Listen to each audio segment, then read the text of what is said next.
होय वार करी पाही पाही रे पंढरी पाही पाही रे पंढरी पाही पाही रे पंढरी होय होय वार करी पाही पाही रे पंढरी पाही पाही रे पंढरी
कीर्तन रूपी सेवेसाठी घेतलेला अभंग जगद्गुरु तुकोबा यांच्या अभंग गाथ्यातील पंढरीपर या प्रकरणातील असून या अभंगाच्या माध्यमातून जगद्गुरु तुकोबराय वारकरी होऊन पंढरी पाहिल्यानंतर जीवनामध्ये प्राप्त होणाऱ्या फलश्रुतीचा विचार मांडतायत.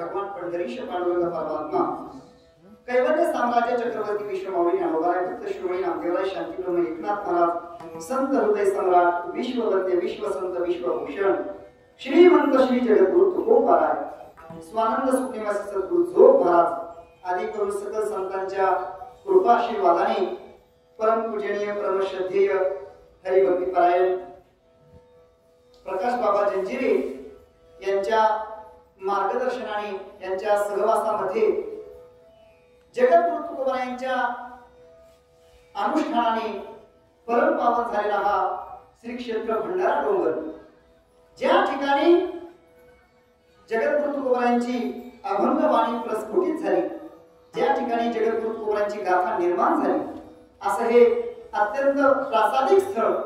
आणि या प्रासादिक स्थळी पूजनीय जंजिरे बाबांच्या मार्गदर्शनाने जगद्गुरु तुकोबारायांच्या अभंग संहितेचं आपणा सर्वांकडून या ठिकाणी अनुष्ठान घडत आहे, गाथा पारायण घडत आहे.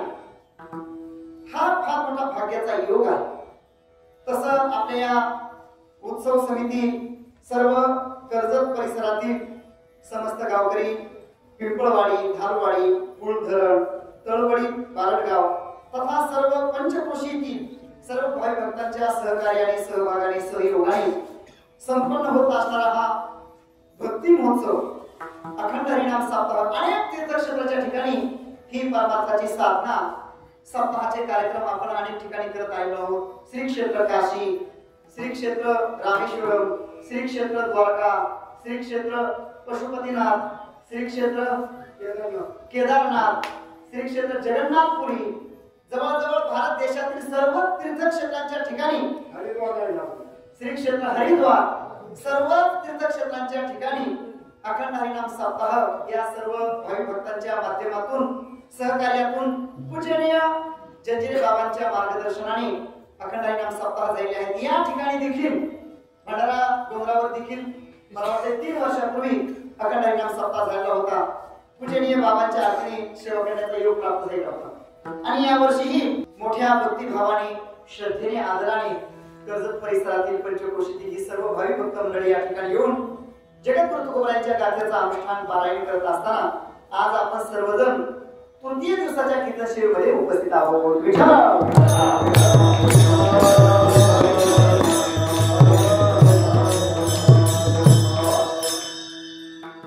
प्रस्थानचे दिवस जवळ येऊ लागल्यानंतर आपल्या वारकरी संप्रदायामध्ये 6 पंढरीपर प्रकरणातील अभंगावर चिंतन करण्याची एक पूर्वसुरीची परंपरा आहे. पंढरीचं वर्णन करणारे, वारीचं वर्णन करणारे, पंढरीचं महात्म्य सांगणारे, वारीविषयी चिंतन करणारी अभंग सेवेसाठी घेतली जातात. परमपूजनीय, परमश्रद्धेय, प्रातस्मरणीय मामासाहेब ज्येष्ठ महिना लागला की पंढरीपर प्रकरणातील अभंगावर कीर्तन करत असायचे, असं पूर्वसुरीकडून ऐकलेलं आहे. आणि तोच एक धागा पकडून या ठिकाणी सेवेसाठी हा अभंग निवडलेला आहे. वारकरी होऊन जीवनामध्ये प्राप्त होणाऱ्या फलश्रुतीचा विचार तुकोबाराय या अभंगाच्या माध्यमातून प्रकट करतात. ज्येष्ठ महिना लागला की महाराष्ट्रातील सर्व वारकरी मंडळींना पंढरीच्या वारीचे वेध लागू लागतात. वारकऱ्यांची वारीविषयी तयारी सुरू होते. महाराष्ट्रातील वारकऱ्यांच्या जीवनामध्ये पंढरीच्या वारीला अनन्यसाधारण महत्व आहे. त्यामुळे जसजशी वारी जवळ जवळ येत जाईल तशी तशी वारकऱ्याची उत्सुकता वाढत जाते. खऱ्या निष्ठावंत वारकऱ्याच्या जीवनामध्ये तर वारीच्या समोर सगळ्या गोष्टींची वजाबाकी होते. कितीही जीवनामध्ये महत्वाच्या गोष्टी असतील, व्यावहारिक जीवन जगत असताना कितीही महत्वाची कर्तव्यक्रम असतील, कितीही जबाबदारी असली, तरी वारीच्या पुढे वारकरी त्या महत्वाच्या कर्मांना, महत्वाच्या जबाबदाऱ्यांना महत्व देत नाही. हा वारीचा कालावधी नेमका पेरणीच्या दिवसामध्ये येतो. आणि हे पेरणीच्या दिवसांचा जर आपण विचार करू गेलो, तुकोबाराय म्हणतात, मळे झापुनिया करीती पेरणी, पूर्वीयाची वाणी लवलाही तयापरी आपले करीने सोयीत. तुकोबारायने सोयीत करायला सांगितलं, त्यासाठी उदाहरण दिलेलं आहे. मळे झापुनिया करीती पेरणी. पेरणीच्या दिवसामध्ये शेतकऱ्याची कशी लगबग असते, किती तो पेरणी करण्याविषयी दक्ष असतो, तत्पर असतो, याच्यासाठी तुकोबारायने उदाहरण दिलं आहे. त्यांच्या काळात मळे झापुनिया करीती पेरणी. पेरणी करायला घरातून सगळी मंडळी निघाली आणि घरातला कोणी वयोवृद्ध म्हातारा जर एखाद्या वेळेस दगावलाच तर त्यांना तसंच झाकून ठेवलं जातं आणि पहिली पेरणी केली जाते. पेरणी करून आल्यानंतर त्यांचा अंत्यविधी केला जातो. म्हणजे एवढं पेरणीला महत्व दिलं जातं. तरी सुद्धा निष्ठावंत वारकऱ्याच्या जीवनामध्ये वारी समोर पेरणीला देखील महत्व नाही.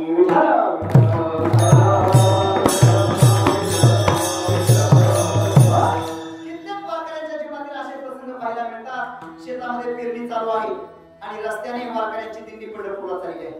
ती चालू पेरणी तशीच सोडून वारकरी त्या दिंडीमध्ये सहभागी झाले आणि भजन करत करत पंढरपूरला पोहोचले. वारकऱ्याच्या जीवनामध्ये वारीला प्रथम प्राधान्य आहे. बाकीच्या गोष्टीला अजिबात महत्व दिलं जात नाही. वारीपूर्व सगळ्या गोष्टी गौण आहेत. जो निष्ठावंत वारकरी असतो ना, त्याच्या जीवनामध्ये भौतिक दृष्टिकोनातून कितीही अनुकूलता असू द्या, कितीही वेगवेगळे सुख सोहळे असले तरी निष्ठावंत वारकऱ्याचं मन वारी जवळ आली की कशामध्येच लागत नाही. जीवनामध्ये प्रापंचिक दृष्टिकोनातून सुख सोहळे किती जरी प्राप्त झाले तरी निष्ठावंत वारकऱ्याचं मन सारखं वारीकडे लागलेलं असतं. वारीच्याकडे ध्यास लागलेला असतो. एक सारखा वारीचा ध्यास लागलेला असतो. तुकोबांनी आपल्या संघाचं खूप गोड संपदा संपदा सोहळा संपदा सोहळा नावडे मला करीते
आवडे मनाची कधी एकादशी आषाढी हे कधी आषाढी वारी जवळ असे सारखे भेट लागलेले असते. निष्ठावंत वारकऱ्याच्या जीवनामध्ये काय आहे, आषाढी वारी ही महत्वपूर्ण वारी आहे. तसं पाहिलं तर पंढरीच्या ज्या वाऱ्या आहेत या वाऱ्यामध्ये काही प्रकार पडतात.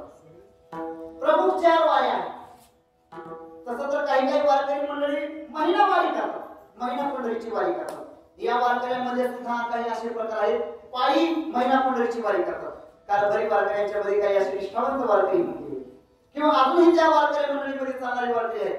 आळंदीची वारी झाली, वद्यवारी झाली की लगेच 2 दिवस मध्ये द्वादशीला त्रयोदशीला निघाली, चालत चालत पंढरपूरला जाणार. पंढरपूरची वारी झाली, द्वादशी त्रयोदशीला थांबणार, त्रयोदशीला लगेच निघणार. असं आयुष्यभर नुसती वारी चालली त्यांच्या मंडळीच्या जीवनामध्ये आपल्याला साधना पाहायला मिळते. म्हणून महिना वारकरी करणारी काही मंडळी आहेत. काही काही महिना वारकरी करतात पण बसने करतात, कुणी गाडीने करतं, कुणी ट्रेनने करतं, जसं जसं आपल्याला जे साधन मिळेल त्या पद्धतीने. आणि काही काही मंडळींना ह्या महिना वारकरी महिना वारी जमत नाही. मग ते काय करतात, 4 प्रमुख वाऱ्या करतात. पंढरीच्या प्रमुख 4 वाऱ्या आहेत. कोणत्या? माघी, चैत्री आणि आषाढी आणि कार्तिकी. या 4 प्रमुख वाऱ्या आहेत.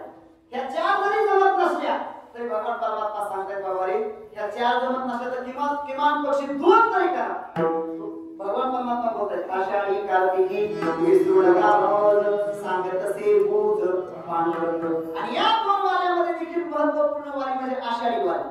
कशी आषाढी वारी महत्वाची आहे त्याचं कारण या आषाढी वारीला महाराष्ट्रातील सर्व संत महात्म्यांच्या पालख्या येतात. सगळ्या पालख्या पंढरपूरला येतात. म्हणजे संत महात्म्यांचंही दर्शन होतं आणि भगवान परमात्म्याचंही दर्शन होतं. म्हणून या आषाढी वारीला दुहेरी लाभ प्राप्त होतो.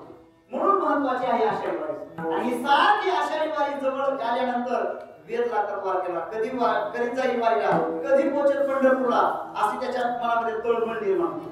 जावे पंढरीशी आवडे मनासी कधी एकादशी किंवा पंढरीशी जावे ऐसे माझे मणी विठाई जननी भेटे केव्हा. कधी मी त्या ठिकाणी जाईल, भगवान परमात्म्याचं कधी दर्शन घेईल. आणि जर वारीला जर पोहोचत नसेल एखादा वारकरी शारीरिक प्रतिकूलतेमुळं तर त्याची अशी तळमळ राहून जाते. महाराज आधी तुकोबांच्या भाषेत सांगायचं तर जीवना वेगळी मासोळी सैसा मुका तळमळी. वारी जवळ आली वारीला पोहोचू शकत नाही. आम्ही आमच्या श्री गुरु वैद्य बाबांचं त्या ठिकाणी तो प्रसंग पाहिलेला आहे. वारकरी शिक्षण संस्थेमध्ये गुरुवर्य मृदंग महर्षी पांडुरंग बाबा वैद्य यांनी आयुष्यभर अध्यापनाची सेवा केली. जेवढे मृदंगाचार्य आहेत या सगळ्या मृदंगाचार्यांचे परंपरेने गुरुवर्य वैद्य बाबा हे गुरुजी आहेत. जसं जगातलं सगळं ज्ञान हे व्यासोचिष्टम जगत्रयम असं आहे, तसं महाराष्ट्रातला सगळा पकवास हा गुरुवर्य वैद्य बाबांचा उष्ट आहे.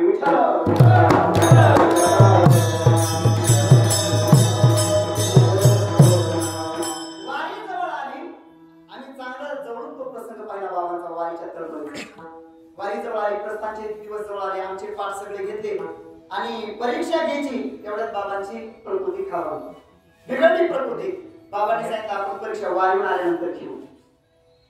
आता वारीला जायचे म्हणजे दवाखान्यात हॉस्पिटल मध्ये जाऊन येतो, तब्येत व्यवस्थित करतो आणि निवांत वारी करताय. बाबा हॉस्पिटल मध्ये गेले, भोसरीला त्या ठिकाणी हॉस्पिटलला गेले, प्रस्थान जवळ येऊ लागलं, पण बाबाची प्रकृती काही बरी होईना, तशीच बिघडत चाललेली आहे. प्रस्थान जवळ येऊ लागल्यानंतर बाबा तिच्या सगळ्या डॉक्टरांना म्हणायचे मला सोडा, मला प्रस्थानला जायचंय, मला प्रस्थानला जायचंय. देहूचं प्रस्थान आलं, देहूचं प्रस्थान आलं, पण बाबांना काही सोडता येईना गेलं. चालण्यासाठी बाबांची तब्येतच नव्हती.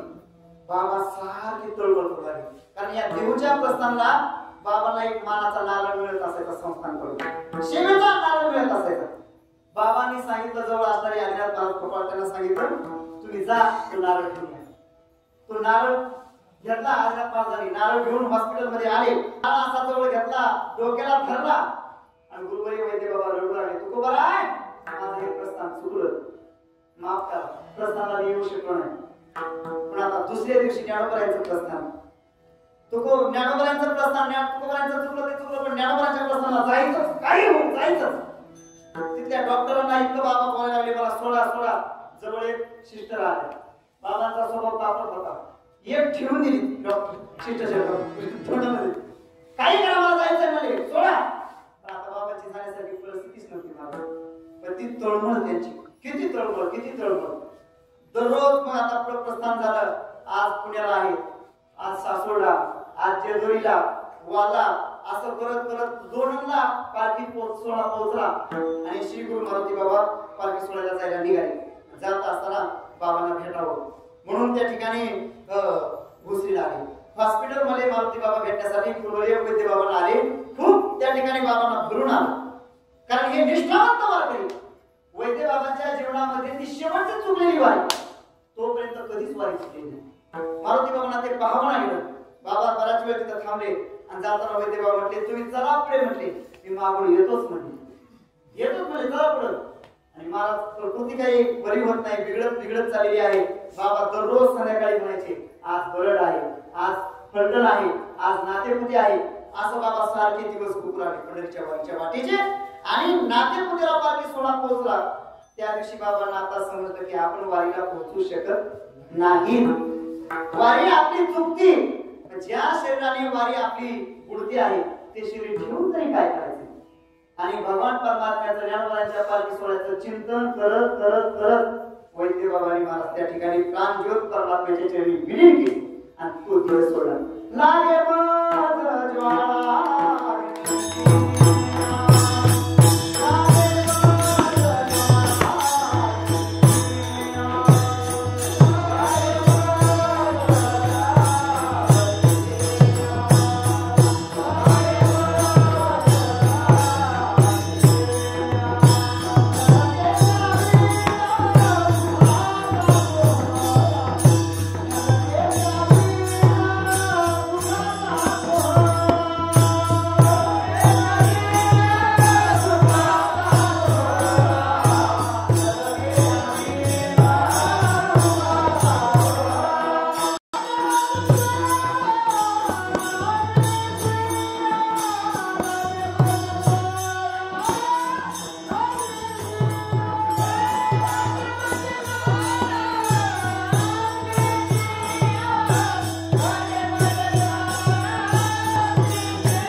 वारीजवळ आल्यानंतर कशी मनाची तळमळ झाली असते, कशी त्याची अवस्था झाली असते.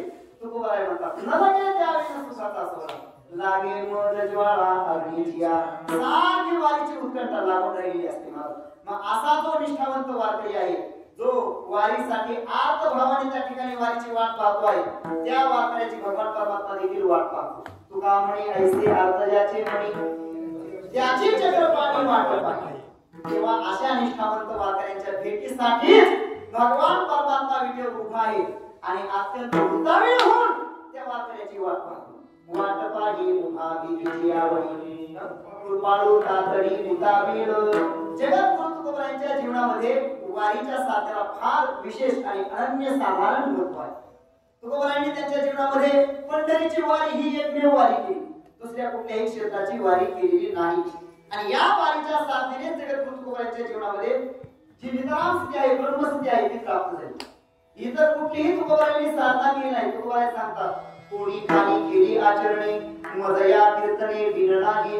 कोणी काहीतरी त्यांच्या जीवनामध्ये परमात्माची साधना केलेली असेल, पण मी माझ्या जीवनातील सर्व प्रकारच्या दुःखावर जो विजय मिळवला, जी ब्रह्मस्थिती प्राप्त करून घेतली, ती केवळ आणि केवळ या साधनेने मदया कीर्तने बिनणाही या भगवत भक्तीच्या वारीच्या साधनाशिवाय मला ही ब्रह्मस्थिती प्राप्त झालेली नाही. जीवनामध्ये काय मिळवलं आणि कशाने मिळवलं हे फार महत्वाचं असतं. काय मिळवलं हे जसं महत्वाचं आहे तसं ते कशाने मिळवलं हे देखील तेवढंच महत्वाचं आहे. म्हणून आपल्याकडे नेहमी हा विचार केला जातो, साध्य साधनाचा विचार. बऱ्याच वेळा असं होतं, काही माणसं त्यांच्या जीवनातलं केलेलं साधन सांगतात पण साध्य सांगत नाही. काही माणसं आपल्या जीवनातलं साध्य सांगतात पण साधन सांगत नाही. आणि काही माणसं त्यांच्या जीवनातलं साध्य सांगता येत नाही त्यांना, पण साधन सांगतात. एक मुलगा शाळेचा निकाल लागल्यानंतर पास झाल्यानंतर पेढे घ्या म्हणत येतो. त्याला विचारलं का हो कशाचे पेढे? तो म्हणतो 10वी मध्ये फर्स्ट क्लासने पास झालो. घ्या पेढे घेतो, पेढे देतो आपल्याला. पास झालो म्हणून सांगतो, साध्य सांगतो. पण पास होण्यासाठी काय केलं, कुठं कॉप्या केल्या, कसे प्रयत्न केले हे मात्र तो सांगत नाही. नुसतं साध्य सांगतो, पास झालाय असं सांगतो, पण साधन सांगत नाही. काही माणसं त्यांच्या जीवनातलं साधन सांगतात पण त्यांना साध्य सांगता येत नाही. काय करता हो? शेती करतो, व्यापार करतो, व्यवसाय करतो, उद्योग करतो. कशासाठी करता? काय मिळवायचंय? मग साध्य सांगता येत नाही. कारण संसारातलं साध्य एकसारखं टिकून राहत नाही. संसारातलं साध्य सारखं बदलत जातं.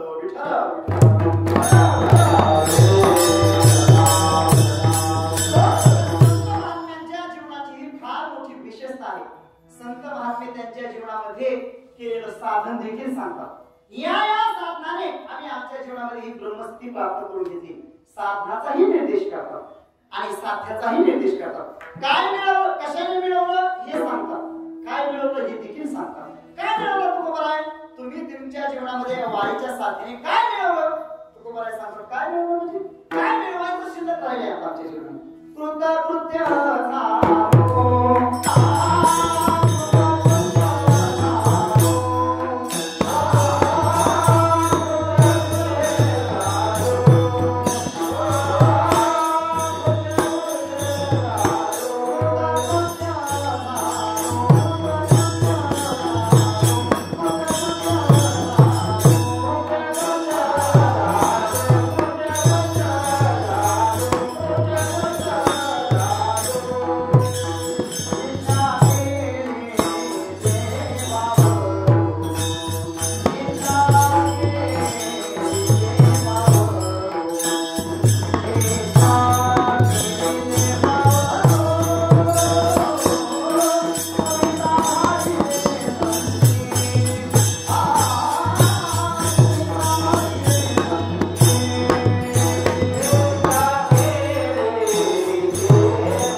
ब्राह्मणी स्थिती जीवनामध्ये प्राप्त झाली.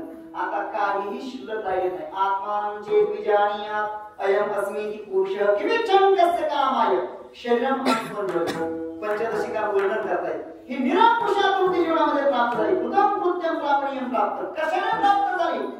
दुसरं काही केलं नाही. मजया कीर्तने येणं नाही. या वारीच्या साधनानेच माझ्या जीवनामध्ये ही ब्रह्मस्थिती प्राप्त झाली. तुकोबारांनी का आपली साधना सांगितली. तुकोबाराय सांगत असताना सांगताय हे वाट गुमटी वैकुंठाशी जाता रामकृष्ण कथा दिंडी बजा. तुका म्हणी हेची वाट, तुका म्हणी हेची नीट जवळी वाट वैकुंठा. तुकोबारांच्या जीवनामध्ये पंढरीच्या वारीविषयी अनन्य साधारण महत्व आहे आणि अनन्यता आणि निष्ठा. ही अनन्यता निष्ठा तुकोबारांच्या अनेक अभंगातून त्या ठिकाणी प्रगट झाली.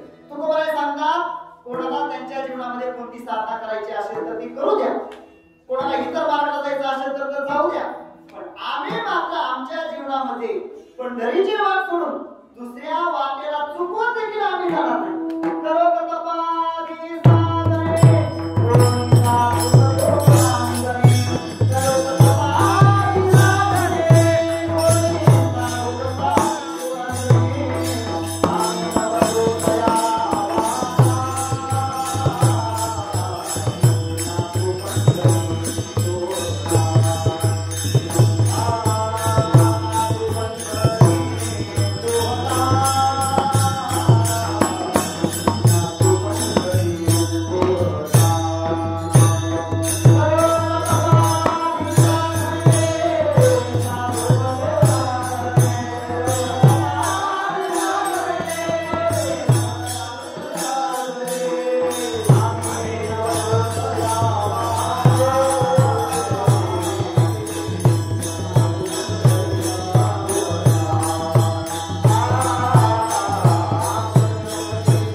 जगद्गुरु तुकोबारायांच्या अत्यंत आवडीचं एकमेव तीर्थक्षेत्र आहे आणि ते म्हणजे पंढरपूर. पंढरपूर सोडून जगद्गुरु तुकोबारायांनी इतर तीर्थक्षेत्राच्या वाऱ्या केलेल्या आपल्याला क्षेत्रामध्ये विशेषत्वाने पाहायला मिळत नाही. इतर क्षेत्राबद्दल तुकोबारायांच्या अंतःकरणामध्ये श्रद्धा नाही अशाचा भाग नाही. इतर तीर्थक्षेत्राबद्दल तुकोबारायांच्या अंतःकरणामध्ये आदर आहे, श्रद्धा आहे, भाव आहे. परंतु आणि आहे म्हणून तर तुकोबारायांनी तसा निर्देश केला ना, जवळ हे सगळं सिद्ध आहे. आता चाला वया पाय कवतु आपले सोयीत पाय तीर्थया ते जाय पुनः. सगळ्या तीर्थक्षेत्रांबद्दल तुकोबारायांच्या अंतःकरणामध्ये आदर आहे, पण अनन्यता मात्र पंढरी क्षेत्राबद्दल आहे. म्हणून तुकोबारायांनी त्यांच्या जीवनामध्ये तीर्थक्षेत्राची कुठलीही वारी केली नाही आणि पंढरीची वारी मात्र कसल्याही परिस्थितीमध्ये चुकू दिली नाही. कितीही जीवनामध्ये अनुकूल प्रतिकूल प्रसंग निर्माण झाले पण पंढरीची वारी तुकोबारायांनी चुकू दिलेली नाही. शारीरिक जरी प्रतिकूलता निर्माण झाली तरी तुकोबारायांची पंढरीची वारी चुकलेली नाही. तुकोबारायांच्या जीवनातील एक प्रसंग वारकरी मंडळीमध्ये सांगितला जातो. तुकोबाराय असेच वारीचे दिवस जवळ आलेले आहेत, प्रस्थानचे दिवस जवळ आलेले आहेत आणि तुकोबारायांच्या पायाला नारोचा आजार झालेला आहे. तुकोबारायांची प्रकृती बिघडलेली आहे आणि प्रस्थानचे दिवस जवळ येत ज्येष्ठ वद्य षष्ठीचा दिवस उजाडला. सर्व वारकरी मंडळी ज्येष्ठ वद्य षष्ठीला संध्याकाळी जमा झालेले आहेत आणि ज्येष्ठ वद्य सप्तमीला तर प्रस्थान तुकोबारायांचं. सगळी वारकरी मंडळी जमा झालेली आहेत. जगद्गुरु तुकोबारायांचं दर्शन घेत आहेत, जाऊन पाहतायत महाराजांच्या पायाला नारू झालेला आहे, महाराजांची प्रकृती बिघडलेली आहे. तुकोबारायांना वारीला येणं शक्य नाही. वारकऱ्यांच्या लक्षात आलं आणि वारकरी निराश होऊन बाहेर येऊन विचार करू लागले, आता कसं व्हायचं? काय आहे, आपण असं वारीला जाणं वेगळं आणि संतांबरोबर वारीला जाणं वेगळं. आपण स्वतः एखाद्या तीर्थाला जाणं वेगळं आणि संतांच्या बरोबर तीर्थयात्रेला जाणं वेगळं. आणि संत महात्म्याने तसा निर्देश देखील केला आहे. तीर्थयात्रे सगळे जाऊ, वाचे विठ्ठल नाम घेऊ, संतान संगे शिव वासुदेव. संतांबरोबर वारी करण्यामध्ये जो आनंद आहे तो एकट्याने वारी करण्यात आनंद नाही. आणि त्यातही पुन्हा ज्या संत महात्म्यांनी जी साधना, जी वारीची साधना आजन्म आयुष्यभर ती केलेली आहे, ते साधना करत असणाऱ्या संत महात्म्यांच्या संगतीत गेल्यानंतर साधनेचे कष्ट पडत नाही. पहा तुम्ही ज्ञानोबांच्या बरोबर तुकोबांच्या बरोबर चालत असताना चालले ना वाटे गावणिया जाता वाटे बरवा वैष्णवांचा संग येतो सामोरा शिरंग. आणि असं एकटं चालत जावं पंढरपूरला. जवळच येत नाही महाराज, पुणे जवळ येत नाही, सासवड जवळ येत नाही, जेजुरी जवळ येत नाही. एकटं चालून पहा, जर मागे एखादा वारकरी पडला तर त्याला वारी सुट्टी दिंडी सापडत नाही महाराज, सोहळा सापडत नाही. आणि इतकं कंटाळवाणं होऊन जातं की बसावं त्याला नाही वाटत. पण संत महात्म्यांबरोबर ज्ञानोबाबरोबर चालत असताना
तुमच्या वतीने आम्हीच वारी करणार आहोत.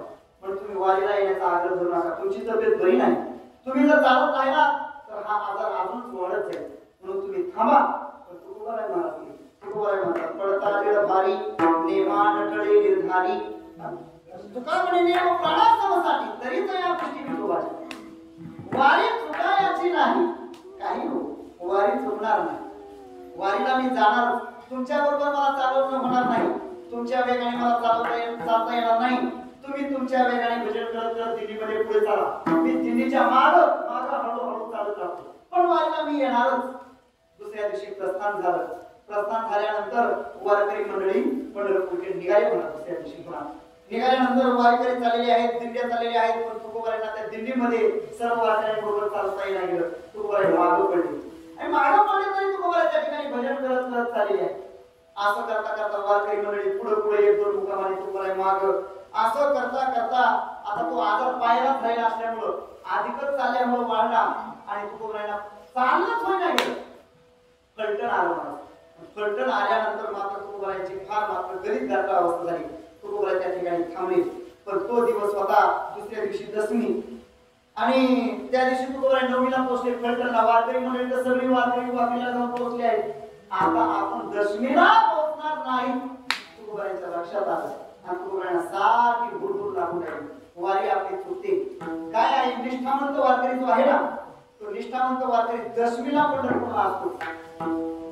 दशमीला जुन्या काळात असं सांगितलं जातं, जर एखादा निष्ठावंत वारकरी दशमीला दिसला नाही तर वाळवंटामध्ये सगळे वारकरी एकत्र यायचे आणि त्याचा दशक्रिया विधी करायची.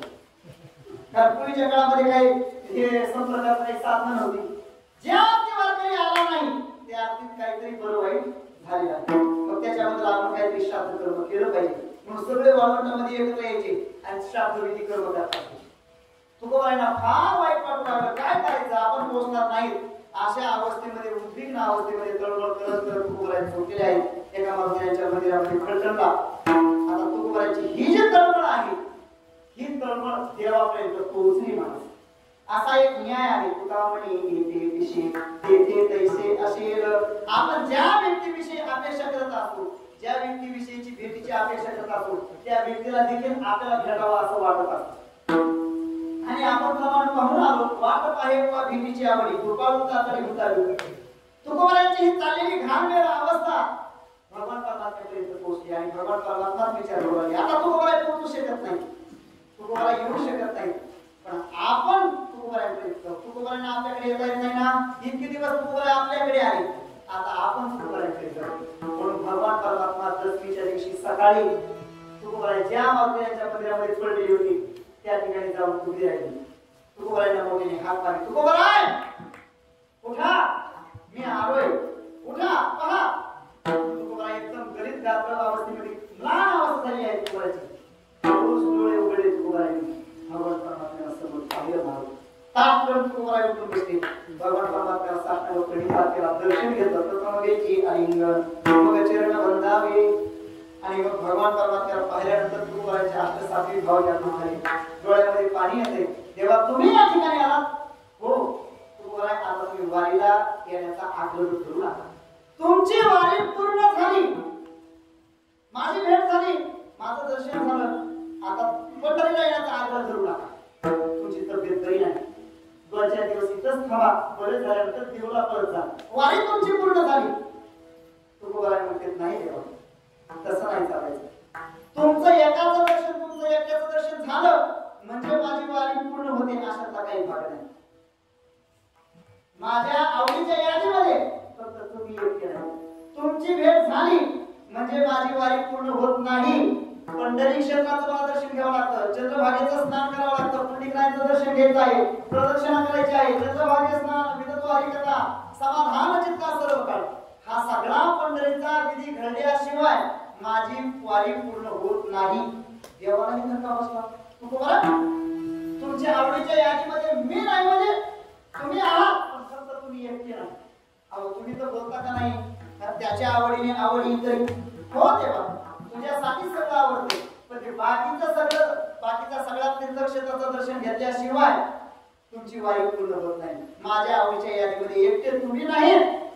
देव विचारताय तुकोबाराय नेमकं कोण कोण आहे तुमच्या आवडीच्या यादीमध्ये? आवडे पंढरी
पंढरी भीमा पांडुरंग चंद्रभागा लिंग पुंडलिक या सगळ्यांचं दर्शन झाल्यावर माझी वारी पूर्ण होणार ही तुकोबाराची पंढरीच्या वारी विषयीची निष्ठा एक विधता ऐसे चंद्रभागा ऐसे भीमासीर ऐसा विवेवर देवकोटी काय आहे शास्त्रामध्ये भगवत प्राप्तीची वेगवेगळी साधनं सांगितली आहेत वेगवेगळे मार्ग सांगितले आहेत तरी तुकोबार आहे या वारीच्या साधनाला एवढं का महत्व देतात अनेक प्रकारच्या साधनाचा विचार शास्त्रामध्ये केला आहे आत्मा वारी द्रष्टव्य श्रोतव्य मंतव्य निधिध्यासितव्य ही सगळी साधनं भगवत प्राप्तीची सांगितलेली आहेत तरी तुकोबार वारीचं साधन का बरं मानतात याचं महत्त्वाचं कारण असं आहे शास्त्रामध्ये जे इतर साधनं सांगितलेली आहेत ना ही सगळी साधनं देश परत्वे काल परत्वे अधिकार परत्वे सर्वाधिकार शक्य नाही सर्वांना ही साधनं घडणं शक्य नाही नकळे उचित विधी विधान घडे सर्वता भक्ती पंथ बहु सोपा अवघ्या वाटा झाल्या क्षीण कळील घडे साधन नकळे उचित विधी विधान हा नकळे नघडे सर्व कळत ही नाही कळत घडत ही नाही तुम्ही मंडळी सांगत असतात त्या सगळ्या मार्गांना सगळ्या साधनांना टीबी नावाचा आजार झाला अवघ्या वाटा झाल्या क्षीण कळे नघडे साधन म्हणून संत महात्म्यांनी सर्वांना झेपणारी साधना वारीची साधना समोर ठेवली आहे काय आहे कुठलंही साधन निवडत असताना सर्वांना ते झेपेल पचेल रुचेल समजेल असं साधन सांगावं लागतं म्हणून तुकोबाराय सांगता संत महात्म्यांनी आम्हाला बाकीची साधनं सांगितली आहे सगळ्यांचं वर्म असणार सोपं साधन सांगितलं सोपे वर्म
वारीच्या साधनेला फार मोठं स्थान आहे त्याचं कारण असं जगद्गुरु तुकोबा यांच्या घराण्यामध्ये परंपरेने ही पंढरीची वारी चालत आहे पंढरीची वारी आहे माझी घरी आणि कणकरी व्रत एकादशी पंढरीची वारी चालत आहे परंपरेने म्हणजे कुठपासून आधी विश्वंभर बाबापासून विश्वंभर बाबापासून परंपरेने ही पंढरीची वारी म्हणजे जवळजवळ 8 पिढ्या तुकोबांच्या घराण्यामध्ये पंढरीची वारी आहे सहजवळीला होती सेवा म्हणून पूजितो या देवा तुकोबाच्या ठिकाणी कंठध्वनी म्हणतात माझ्या वडिलाची विलासिना देवा तुझी चरण सेवा पांडुरंगा आणि म्हणून तुकोबाच्या जीवनामध्ये पंढरीच्या वारीला एक अनन्यसाधारण महत्व आहे आणि त्यामुळे स्वाभाविकपणे जर कोणी एखादा साधक तुकोबाकडे आला तर तुकोबा त्याला दुसरा कुठल्याही साधनेचा उपदेश करत नाही उपदेश करत असताना तुकोबाचा एक मान आहे अगोदर आपल्या मनाला उपदेश करा ऐसे जागवी तो म्हणा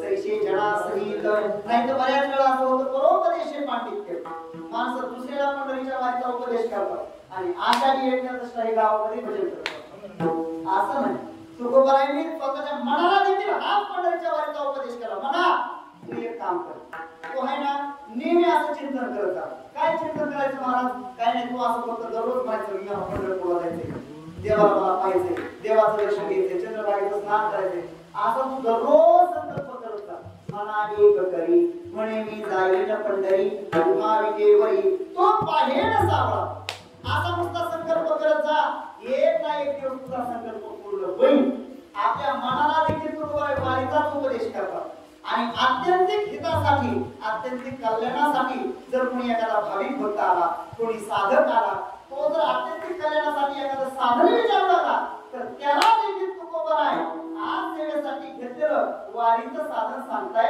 आज सेवेसाठी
आपल्या मनाला पंढरीच्या वारीचा उपदेश करतायत आणि जर कोणी साधक आला तर त्या साधकाला भाविकाला देखील पंढरीच्या वारीचा उपदेश करतायत होय होय वारकरी हे बा साधका तुला जर तुझ्या जीवनामध्ये आत्यंतिक कल्याण करून घ्यायचं असेल तर तू दुसरं कोणतं साधन करू नकोस पहिल्यांदा तू वारकरी हो आणि मग पंढरपूरला जा होय होय वारकरी पायी पायी पंढरी दोनदा बोलाय म्हणतात होय होय वारकरी म्हणतात पायी पायी पंढरी याच्यामध्ये फार मोठं तात्पर्य आहे तसं पाहिलं तर वाङ्मयामध्ये एखादा शब्द जर डबल आला तर विरुद्ध नावाचा दोष सांगितला डबल डबल शब्द येऊ नये मग डबल शब्द जर आला तर त्याची संगती लावत असताना असं वापरायला आहे आदरात विरुद्धी जर एखाद्या गोष्टीमध्ये फारच आदर असेल तर डबल शब्द येतो एखादी मोठी व्यक्ती जर जात असेल तर आपण काय म्हणतो या म्हणतो की नाही म्हणजे असा आदरात विरुद्धी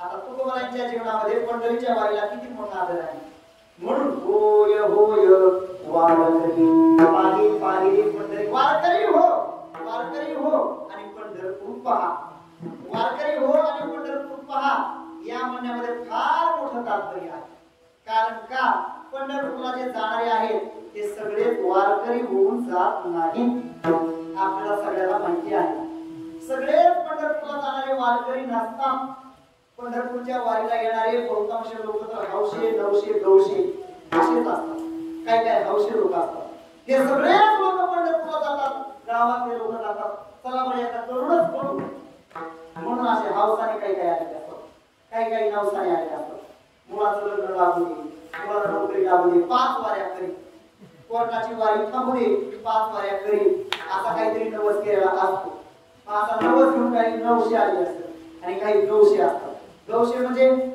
चोर करणारे चोरी लोक हे आले असतात वारीमध्ये असे अनेक प्रकारचे लोक म्हणजे आता अवारकरी आलेले असतात तुकोबा सांगतात अवारकरी होऊन पंढरपूरला जाऊ नको वारकरी होऊन पंढरपूरला जा विठ्ठल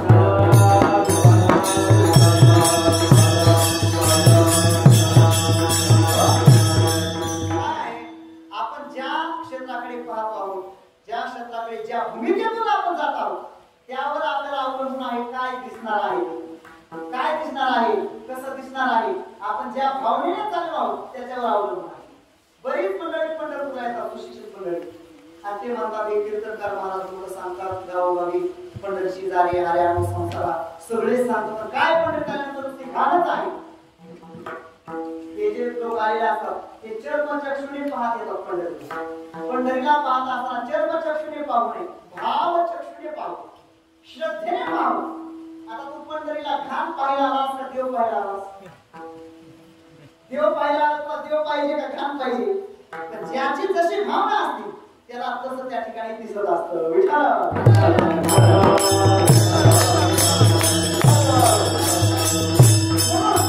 आपल्या अधिकारावर अवलंबून आहे. पंढरपूरला गेल्यानंतर काय दिसणार, आपल्या भावनेवर, आपल्या तयारीवर अवलंबून आहे. आपण जर असं मोकळच पंढरपूरला गेलो तर देवाचं दर्शन घेतल्यानंतरही आपल्याला समाधान मिळालं. पण आपण जर वारकरी होऊन गेलो तर प्रत्येक मठामध्ये चाललेली जी भजन आहेत, जे कीर्तन आहे ते श्रद्धेने आपण ऐकू. वाळवंटामध्ये चाललेली कीर्तन आपण ऐकू, वासकरांच्या वाड्यातली कीर्तन ऐकू, देवकरांच्या वाड्यातली कीर्तन ऐकू. सगळ्या फळावर चाललेली जी कीर्तन आहेत वाळवंटामध्ये ते आपण ऐकू. वारकरी होऊन गेल्यानंतर चंद्रभागेचं आपण स्नान करू. आणि जर आपण असंच गेलो तर पुण्यश्लोक होऊन राजा नळालाच आपण आंघोळ करू. वारकरी होऊन जर गेलो नाही तर वारकरी होऊन गेल्यानंतर आपल्याकडून प्रदक्षिणा घडणार नाही. वारकरी होऊन जर गेलो नाही तर आपल्याकडून कथा घडणार नाही. पंढरीचा सांगितलेला जो विधी आहे तो विधी करण्यासाठी आपल्याला वारकरी होऊनच जावं. वारकरी होऊन जर गेलो तरच आपल्याकडून परमार्थ घडणार. काय आहे, कुठल्याही क्षेत्रामध्ये साधना करत असताना आपल्याला जर निश्चित साध्य प्राप्त व्हावं असं वाटत असेल, आपल्याला जर फळ प्राप्त व्हावं वाटत असेल कुठल्याही क्षेत्रामध्ये, तर त्याच्यासाठी प्रामुख्याने 3 गोष्टी सांगितल्या आहेत शास्त्रामध्ये. कुठलीही गोष्ट करत असताना, अगदी हा मृदंग शिकत असताना, पिटी शिकत असताना, कीर्तन शिकत असताना त्याच्यासाठी महत्त्वाच्या 3 गोष्टी आहेत. योग सूत्रकार पतंजली महर्षींनी त्यांच्या योग सूत्र या ग्रंथामध्ये एक सूत्र सांगितलं आहे. समुदीर्घकाल नैरंतर्य संकाला सेवितो तीर्थभूमी. आता हे सूत्र आलेलं आहे योगशास्त्रामध्ये, पण ते सूत्र केवळ योगशास्त्रापुरतं मर्यादित नाही. सर्व क्षेत्रामध्ये हे सूत्र आवश्यक आहे. तुम्ही ज्या क्षेत्रामध्ये काम करत आहात, म्हणजे उद्योग असो, व्यापार असो, शेती असो, ते करत असताना त्याच्यामध्ये 3 गोष्टीची आवश्यकता आहे. 3 गोष्टी तुम्ही केल्या तरच तुम्हाला फळ मिळणार, यश येणार, तुमचं कार्य सिद्धीस जाणार. कोणत्या 3 गोष्टी आहेत? कोणत्या 3 गोष्टी? त्याचं सूत्रामध्ये सांगितलं, दीर्घकाळ नैरंतर्य सत्काला सेवितो दृढभूमी. जी आपण साधना करतो आहोत ना, ती साधना दीर्घकाळपर्यंत आपण केली पाहिजे. दीर्घकाळपर्यंत म्हणजे बरेच वेळ त्याच्यामध्ये आपल्याला द्यावा लागतो. आता पिटी शिकायची असेल, पूजनीय बाबांनी इतकी सुंदर चाल केली. खरं म्हणजे मला ती चालच ऐकत आवडतं. एवढी सुंदर चाल केली बाबा, याच्यासाठी त्यांच्या जीवनामध्ये किती दीर्घ वर्षाची साधना केली असेल. आता ही मृदंगाची साधना आहे. हा मृदंग वाजवण्यासाठी, येण्यासाठी किंवा तयारी वाजवण्यासाठी त्याच्यामध्ये सुद्धा दीर्घकाळ साधना केली पाहिजे. नाहीतर तुम्ही 2-3 वर्ष केलं पुन्हा नंतर फक्त सोडून दिलं तर त्याच्यामध्ये गोडवा येणार नाही. आपल्याकडे म्हण आहे का नाही, वाता मळा, गाता गळा, त्याच्यामध्ये फरकच पडतो. म्हणून जी आपण कुठली साधना करतो, व्यापार असो, उद्योग असो, त्याच्यामध्ये दीर्घकाळ बरीच काळपर्यंत ही साधना करायला पाहिजे. बरं, दुसरी गोष्ट त्याच्यामध्ये नैरंतर्य असलं पाहिजे. नैरंतर्य म्हणजे सातत्य. सातत्य फार महत्वाचं आहे. नाहीतर मग वाद शिकायला घेतलाय, पिढी शिकायला घेतली, 2-4 दिवस क्लासला गेला, परत त्या अध्यापकाचाही तोंड पाहिलं नाही आणि त्या साधनाचाही तोंड पाहिलं नाही. एक आपल्याला वाजवायला, म्हणायला, कीर्तन करायला नाही. नैरंतर्य त्याच्यामध्ये असलं पाहिजे. सातत्य फार महत्वाचं आहे. बरं, त्याच्यानंतर पुढे सांगितलंय सगळ्यात महत्वाचं पद आपल्या प्रश्न चिंतनासाठी महत्वाचं आहे. कोणतं? सत्कारा सेवितो दृढभूमी.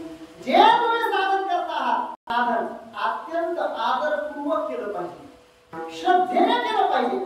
नाहीतर वाजवायला लागला, पकवाज वाजवायला लागला, पिटी वाजवायला करायला लागला, कीर्तन उगाच जीवावर आल्यासारखं मग नाही चालत. सत्कारा सेवितो दृढभूमी, अत्यंत आदराने श्रद्धेने हे फार महत्वाचं आहे. आता या सूत्रामध्ये सांगितली 3 पद तुकोबारांच्या जीवनाकडे लावून पाहावं. तुकोबारांच्या जीवनामध्ये जी वारीची साधना घडली ती किती काळ घडली बरं? तुकोबारांच्या हयातीची साधना घडली का? नाही. मला विश्वपरमापासून म्हणजे ज्ञानोबायांच्या अगोदरपासून विश्वभर बाबा पंढरीची वारी करत होते. आज पिढ्या तुकोबारायांच्या घराण्यामध्ये पंढरीची वारी सुरू आहे. तुकोबारायांनी देखील पंढरीची वारी सुरू केली आणि आता देखील तुकोबारायांनी ती पंढरीची वारी आपल्यासाठी शिल्लक ठेवली आहे. म्हणजे आज तागायत तुकोबारायांच्या घराण्यामध्ये पंढरीची वारी चाललेली आहे म्हणून दीर्घकाळपर्यंत चालू आहे.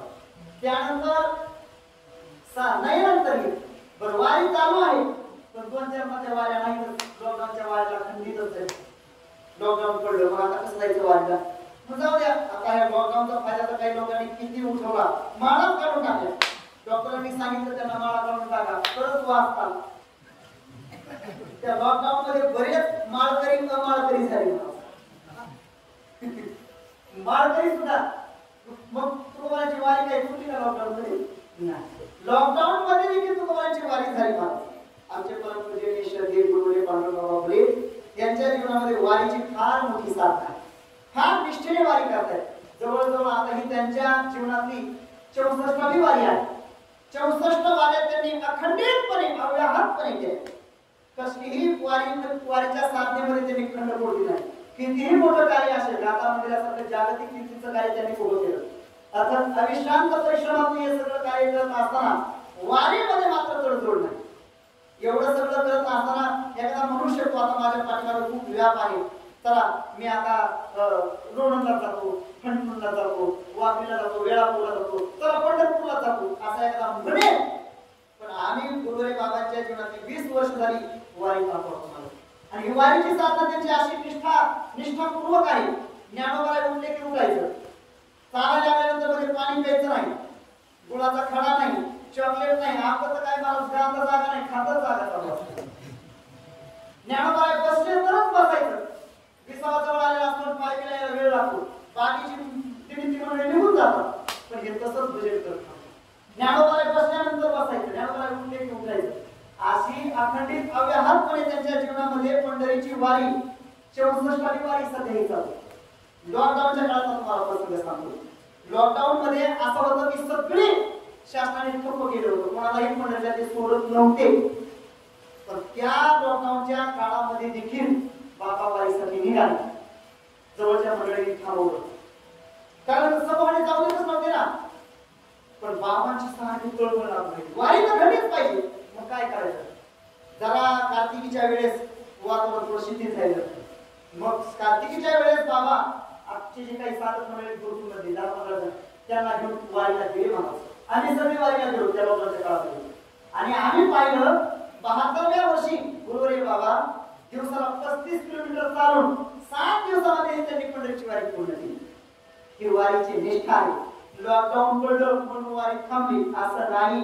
अव्याहतपणे जगद्गुरु तुकोबारायांनी ही वारीची साधना त्यांच्या जीवनामध्ये आज सांगाय अव्याहतपणे केली आहे. त्याच्यामध्ये सातत्य आहे आणि किती मोठी निष्ठा, किती मोठी निष्ठा. पंढरीची वारी आई माझे अनेकांना करेल तीर्थवत ही त्यांच्या जीवनामध्ये असणारी पंढरीच्या वारीबद्दलची श्रद्धा. म्हणून वारी करत असताना अत्यंत श्रद्धेने केली पाहिजे, तळमळीने केली पाहिजे, तर आपल्याला वारीचं फळ मिळेल. नाहीतर आपली सहल होईल, फक्त हवा पालट होईल, वारी घडणार नाही. मग वारी करण्यासाठी काय करायचं, जाय जाय तू पंढरी,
पंढरीला जा पण पुढचा आहे वारकरी होऊन जा.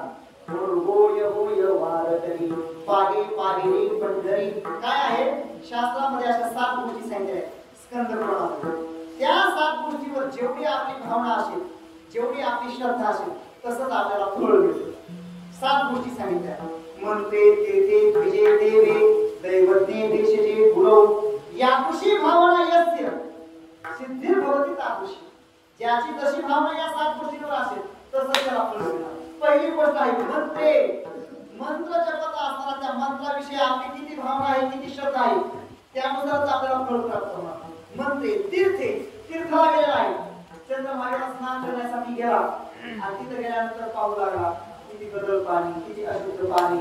अशा भावनेने जर तीर्थाकडे पाहून स्नान करू लागला तर त्याच्या पुढे असं सांगितलं शास्त्रामध्ये शतशोकी तथा स्नाता न शुद्धा भाव दूषिता. अशा भाव दूषित माणसाने 100 वेळा जरी स्नान केलं तरी त्याला चंद्रभागेचं स्नानाचं फळ मिळणार नाही. आणि एरवी एखादा जर एकदम शुद्ध भावनेने पंढरीकडे नुसता जरी पाहत असला तरी त्याला सगळ्या तीर्थाचं फळ मिळेल. अवधीच तीर्थे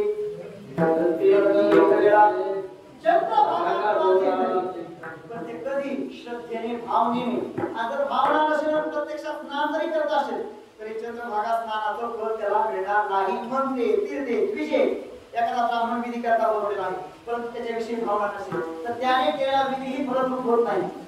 म्हणते तीर्थे विजय देवे देव ज्या देवाची आपण पूजा करतो आहोत, उपासना करतो आहोत, त्या देवाविषयी आपली जेवढी श्रद्धा असेल, भावना असेल तेवढं आपल्याला फळ मिळणार.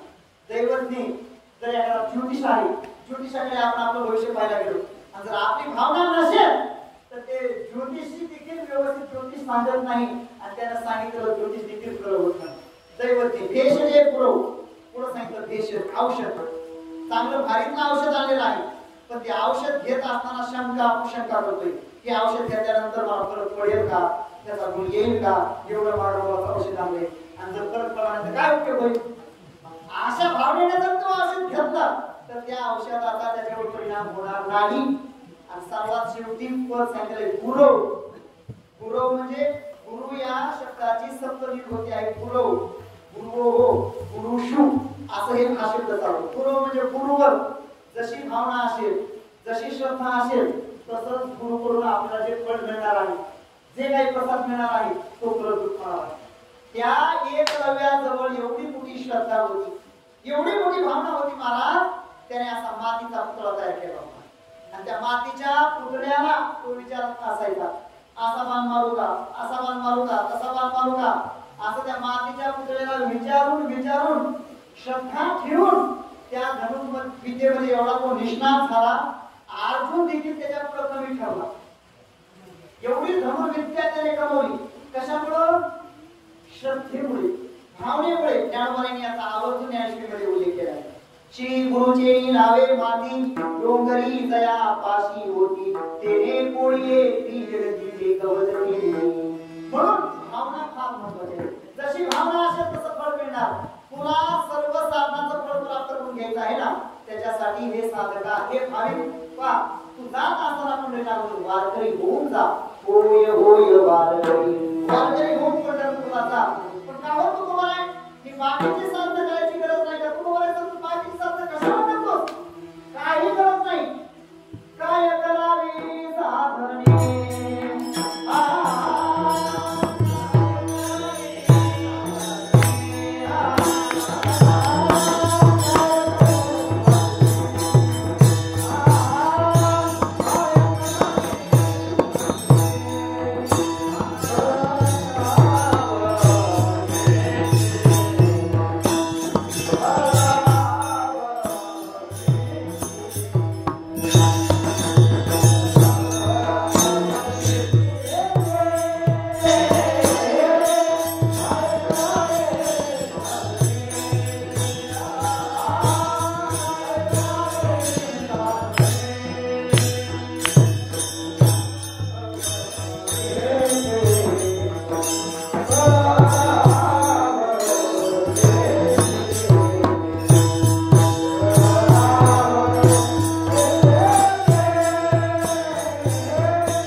पार्वतीची बाकीचे साधन तू काही करू नकोस काय करण्याची गरजच नाही एक वारीचं साधन केलं तर सर्व साधनाचं फळ प्राप्त होणार पण तू नाही सर्व साधनाचं फळ वारीच्या साधनाने कसं प्राप्त होतं हे पहा सर्व ही सगळी साधनं करायची कशासाठी विकार घालवण्यासाठी करायची सर्व साधनं जी करायची आहे ती विकार घालवण्यासाठी करायची आहे वस्तुतः शास्त्र सांगतंय देवाची बरे तुका माहिती आपण सगळे जीव ब्रह्मैवण आपण सगळे भगवत स्वरूपच आहोत पण भगवत स्वरूप असताना देखील आपल्याला आपण भगवत स्वरूप वाटत नाही का वाटत नाही त्याचं कारण आपण तादात्म्य घेतलेलं आहे देहाचं आपण देहाचं तादात्म्य घेतलेलं आहे देहाचा अहंकार घेतलेला आहे देहाचा अभिमान घेतलेला आहे म्हणून आपल्याला आपलं जे परब्रह्म स्वरूप स्थिती आहे त्याचा आपल्याला अनुभव येत नाही वस्तुतः हा अहंकार जर बाजूला सारला विकार जर बाजूला सारले ज्ञानोबा सांगतात बाबुळीची सारावे हाती पाणी तर असे ऐकले वर जर शेवाळा बाजूला सारलं की पाणी काही दुसरं नव्याने आणायचं का पाणी तिथं आहेच तसं तुम्ही आम्ही सगळे भगवत स्वरूपच आहोत फक्त आपल्यावर जे अज्ञानाचं आवरण आलेलं आहे अहंकाराचं आवरण आलेलं आहे तेवढं ते बाजूला सारले आणि ते अहंकाराचं आवरण जर बाजूला सरलं तर भगवत स्वरूप स्थिती जीवनातील आत्यंतिक दुःखांचा नाश आणि परमानंदाची प्राप्ती नाम मोक्ष प्राप्त होणार पण त्याच्यासाठी तुम्हाला पंढरीला जावं लागणार का बरं पंढरीला गेल्यानंतर हे सर्व तुम्हाला सांगतात त्या क्षेत्राचा तो महिमा आहे उगावती अभिमान जायस नळायचे कोण ते या पंढरी सगळे पादर रोकडे म्हणून सगळ्यात मोठं फक्त काय प्राप्त होत असेल अभिमान मुळे कोण आवडीची आपल्या जीवनामध्ये असणारा जो अहंकार आहे तो अहंकार नष्ट होतो पंढरीला गेल्यानंतर का कारण पंढरीशी कोणा नाही अभिमान पाया पडे जन एकमेका पंढरीमध्ये असणाऱ्या कोणालाच अहंकार नाही अभिमान नाही पंढरीमध्ये असणारा जो देव आहे ना त्या देवाला देखील अभिमान नाही तुकामध्ये नाही अभिमान त्यासी मेदे आणि गाची जरूरी त्या देवालाही अभिमान नाही आणि म्हणून तो भगवान परमात्मा त्याच्या जवळ जे येणारे आहेत त्याचे भक्त म्हणून जे वारकरी येणारे आहेत त्या वारकऱ्यांच्या ठिकाणी देखील तो भगवान परमात्मा अभिमान राहू देत नाही कारण त्यालाच अभिमान नाही तर त्याच्या जवळ आलेला तो अभिमान कसा ठेवेल हा मोठा प्रसंग पुराणामध्ये आलेला आहे एकदा भगवान परमात्मा द्वारकेमध्ये राज्य करत असताना मारुतीरायांची स्वारी सतत द्वारकेमध्ये आली द्वारकेमध्ये आल्यानंतर मारुतीराय त्या द्वारकेमध्ये जी बगीचा होती त्या बगीच्यामध्ये गेले आणि पडलेली जी फळं होती ती खाऊ लागली आणि ती जी बाग होती ती बळीरामदाराची बाग त्याच्यामध्ये एक सेवक ठेवलेला होता तो सेवक त्या ठिकाणी गेला आणि मारुतीरायांना जोरात ओरडून म्हटला ए बागडा तुला कळत नाही का ती बळीरामदाराची बाग आहे न विचारता कसं काय फळं खातोस आता मारुतीरायांना त्याचा राग आला कोणता या जगामध्ये एकच अयोध्याधीश राम आहे हा दुसरा बळीराम कोण आहे पण आता याला नको काही शिक्षा करायला मारुतीरायांनी तसंच सोडून घेतलं गहिरपणाचं त्याला जवळ येऊ दिलं चांगलं जवळ येऊ दिलं तो म्हणतो तुला ऐकू येत नाही का पाहिलायस काय न विचारता कसे फळं खातोस जवळ येऊ दिलं मारुतीरायांनी टप्प्यावर एक ठेवून दिलं आता बाजूला जाऊन पडला मग मात्र तो घाबरला खेळायचा हे काहीतरी वेगळंच प्रकरण दिसतंय तो तिथून निघाला बागेमध्ये पळतच सुटला भगवंताकडे जाऊन म्हणला देवा देवा आपल्या बगीच्यामध्ये कोणतरी मोठं वानर आलेले होते आणि ते त्या ठिकाणी पळत होते भगवान परमात्म्याच्या लक्षात आलं हे मोठं वानर म्हणजे दुसरं तिसरं कोणी नाही केलिया माझी हनुमानाच्या नरपडे काम होते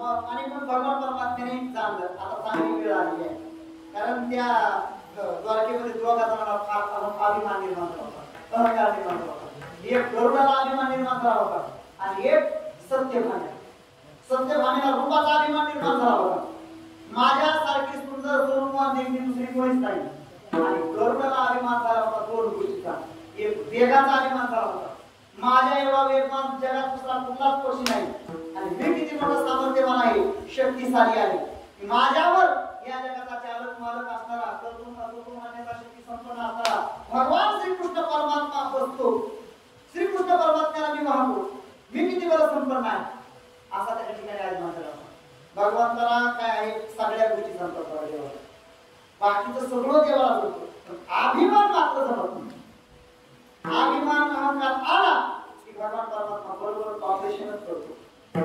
ते अहंकाराचं जर पेन झालं ठसठस करायला लागली की भगवान परमात्मा बरोबर त्याचं ऑपरेशन करतो. देवाला बाकीचं सगळं जमतं, सगळं जमतं. सगळं जमतं म्हणजे एक वेळ देवाला कामी चालेल, देवाला क्रोधी चालतो, देवाला लोभी चालतो, पण देवाला अभिमानी मनुष्य जमत नाही. देवाला अभिमानी मनुष्य जमत नाही. तुम्ही पहा निरीक्षण करा. आपल्याला तरी अभिमानी मनुष्य चालतो का बरं? आपल्या बरोबर जे आपण घेत असतो तो दुसऱ्या बरोबर अभिमान बाळगत असेल, दुसऱ्या बरोबर तो ताकदत असेल, पण आपल्या बरोबर तो लढून चुकून आहे त्याला आपण बरोबर जवळ करतो की नाही?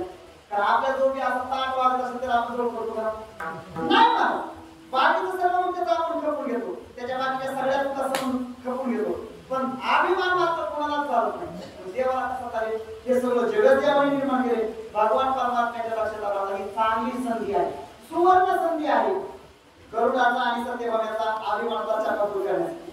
मग भगवान परमात्म्याने गरुडाला जवळ करू. गरुडा ते कोणत्याही बगीच्यामध्ये एक वानर आलेले होते, तेव्हा त्या वानराला पकडून आणलं इकडं. असं म्हटल्यावर गरुड आता नाही म्हणण्याची सोय नाही, पण विचार करायला काय देवाला कळते का? म्हणलं कोणतं काम सांगावं हे तर देवाला कळलं पाहिजे. माझ्यासारख्याला मागे पकडून आणण्याचं काम सांगा काय करतं? मला आता जास्त ते पैसे आमचं चालत नाही. तसंच कुरकुर करत गेला. काही माणसं काम करतात पण कुरकुर करत करतात. तसाच कुरकुर करत गेला माणूस गेला आणि लांबून हाक मारली, ए माकडा, तुला भगवान श्रीकृष्ण म्हणायचं बोलवलंय. मारुती यांनी सांगलं हे जरा वेगळंच प्रस्त दिसतंय, हे भाषे त्या पहिल्यापेक्षा जरा चांगले दिसत आहेत, अभिमानाने जरा जवळ येत आहे. आज त्यांनी काय केलं? जरा थोडंसं अजून पहिली भाषा नाटक गरुड जवळ आला. 2-3 वेळा हाक मारला, हे माकडा माकडा करत करत जवळ आला गरुड. असा टप्प्याने तिला गरुड मारुती यांनी एक ठेवून दिली. एक ठेवून दिली की जो तो फडफड जाऊन पडला, देवाच्या चरणावर जाऊन पडला. भगवान म्हणे, अरे गरुडा हे काय? हे काय ते माकडा नाहीस का? ते म्हणला, देवा पोटी जिरली. जिरवायची थोडी तर इथं जिरवायची ना, दुसऱ्याच्या हातून कशाला जिरवली? भगवंताने सांगितलं गरुडा तसं नाही, सोनारा करून काम करता का? देवा काय मला असं केलं? भगवंताने सांगितलं जे झालं ते चाललं जाऊ. लगेच भगवान परमात्म्याने तिकडे एक निरोप पाठवला सत्यभामेला. सत्यभामेला सांगितलं शेवटाला पाठवलं, सत्यभामेला सांगा मारुतीला आलेली आहे आणि मी रामरूपामध्ये प्रकट होणार आहे, तुम्ही सीताच्या रूपामध्ये प्रकट व्हायचं. आता सत्यभामेला निरोप आला. अगोदर सौंदर्याचा गर्व होता मला आणि त्या काय ते कपाट उघड ते कपाट उघड आणि ही साडी घेस ती साडी घेस वेगवेगळ्या अलंकार घालायच्या. दासीला विचारायच्या मी सीतेसारखी दिसते का? ती दासी म्हणायची मला तरी काय माहिती सीता कोणती कशी? चाललं महाराज. आता तो कसं आपण सीतेसारखं दिसायचं? तेवढ्यात नारद महर्षी त्या ठिकाणी नारायण नारायण. नारद महर्षी आले की सत्यभामेने नारदाला विचारलं, नारदा बरोबर तुम्ही आहात ते पहा, ते कोण माकड आलेले म्हणतात मारुती आले असं म्हणतात आणि मला निरोप आलाय तुम्ही सत्यभामा होऊन या, सीता होऊन या. सीता होऊन असा निरोप आलाय, मी सीतेसारखे दिसते का? आता नारद महर्षी म्हणाले, नारदाने सांगितलं खरं सांगा आई साहेब, खरं सांगा, खरं सांगा, लवकर सांगा. तिकडे ते मारुतीला येत आहे. खरं सांगा, खरं सांगा. नाही खरं सांगितलं सत्य ऐकायला लागेल. नाही खरं सांगा. ते पण आई साहेब तुम्ही सीतेसारखे काय सीतेच्या दासी सारख्या सुद्धा दिसत नाही. आता काय मानला असेल मला त्या सत्य बघायला तिलाच नाही. भगवंताने त्या गरुडाला सांगितलं गरुडा आता जा आणि ते जे मागं आले आहे त्याला म्हणायचं हे मारुती नाही तुम्हाला भगवान परशुरामच्या राणी बोलवले. गरुड म्हणला देवा असं खोटं बोलायला नका सांगू. मग अशी खरं बोलतो तर एवढी फजिती झाली. आता खोटं बोलायला तर काय मागवायचं काही सांगता येत नाही. भगवंताने सांगितलं अरे जा काही काळजी करू नको, एवढं तू म्हणून काही होणार नाही. असं म्हटल्यानंतर गेला गरुड घाबरत त्या ठिकाणी बगीच्यामध्ये गेला आणि सांगितलं जोरात हाक मारली, हे मारुती नाही भगवान परशुरामचंद्र आले आहेत आणि तुम्हाला त्यांनी बोलावले, तुम्हाला त्यांनी बोलावले, भगवान परशुरामचंद्र आले. असं म्हटल्यानंतर मारुतीराय महाराजची मुडी घेतली करून मारुतीराय लगेच पाठवून या गरुडाला असं वाटलं आपण पुढे जाऊन सांगावं मारुतीराय येईल म्हणून. गरुडाला अभिमान झाला होता वेग होता तर त्याच्या अगोदर मनोजव म्हणजे मनाची जेवढी धाव आहे, मनाची जेवढी गती आहे तेवढी मारुतीरायांची गती आहे. मारुतीराय जाऊन पोहोचले. इकडे निरोप आला या या भगवान परमात्म्याने रुक्मिणी मातेकडे रूप पाठवलं. सीता होऊन या. आता कसं होऊन जायचं काय महाराज? फक्त साडी बदलायची, पदर टाकायचं, लगेच त्या ठिकाणी रुक्मिणी माता गेला. शीतलमध्ये प्रगट झाल्या आणि लगेच मारुतीला आले. मारुतीला जशी दोन करून बऱ्याच वेळा धापा टाकत आला. देवा देवा लवकर तयार व्हा, ते मारुतीला येत आहे. आता सगळी त्या दरबाराची मंडळी पाहत आहे त्याच्याकडे आणि मारुतीला कधीच आले नाही. आणि मग त्याच्या वेगाचा जो त्याला अभिमान होता त्याचाही चकाचूर झाला. त्याला जे शक्तीचा अभिमान होता त्याचाही चकाचूर झाला आणि सत्यभामेला आपल्या रूपाचा अभिमान होता. भगवान परमात्म्याने सगळ्यांचा अहंकार नष्ट केला. अभिमान गुरी भगवान परमात्मा कोणाचाही अभिमान ठेवत नाही आणि अभिमान गेला की सगळ्या प्रकारच्या इच्छा पूर्ण होतात. पूर्ण अवघेची पुरी आणि असा जर तू वारकरी होऊन गेलास, भगवान परमात्म्याचं जर तू दर्शन घेतलंस तर भगवान परमात्मा तुझ्या डोळ्यामध्ये राहील आणि सर्वत्र भगवान परमात्म्याचं तुला दर्शन घडेल. हा भाव शेवटच्या चरणातून तू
आपल्या ठिकाणी आपल्याला सर्व प्रकारचा द्वैत भाव नष्ट होणं हे सगळ्या प्रकारच्या साधनेचं फळ आहे आणि ते सगळ्या प्रकारच्या साधनेचं फळ भगवान परमात्म्याला पाहिल्यानंतर प्राप्त होणार आहे. तुका म्हणे जन्माद्याची सार्थक विठ्ठलाची कधीया म्हणजे सर्वोच्च फळ या वारीच्या साधनेने प्राप्त होत असल्यामुळं तुकोबा इतर साधनांचा निषेध करतायत आणि वारीविषयी एक निष्काम वारी करतायत. काय करावी साधने गौड अवघेची देवी आणि ही अशी वारी तुमच्या माझ्या जन्मामध्ये तुमच्या माझ्या जीवनामध्ये पंढरीचा वार करी वारी तुकोडी देवी हरी.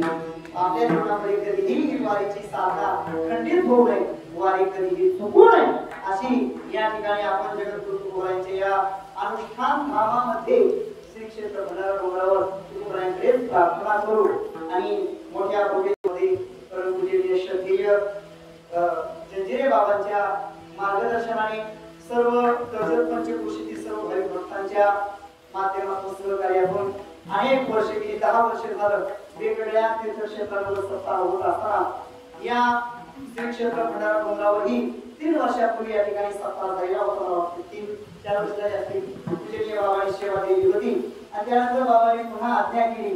त्या निमित्ताने या ठिकाणी ही सेवा करण्याचा योग प्राप्त झाला. भगवान करू या अभंगामध्ये जी तुकोबांनी वारीची विशेषत्वाने साधना सांगितली आहे ती वारीची विशेषत्वाने साधना तुमच्या माझ्या जीवनामध्ये घडो हीच प्रार्थना तुकोबांच्या चरणी करत असताना तरी मते कुलते अधिकते सरते करुणी घ्या विहेतमध्ये वासी पायाच्या प्रसादे काही बोलियो विनोदे मग क्षमा करणे संती योग्यांग भूत योगी ज्ञानेश्वर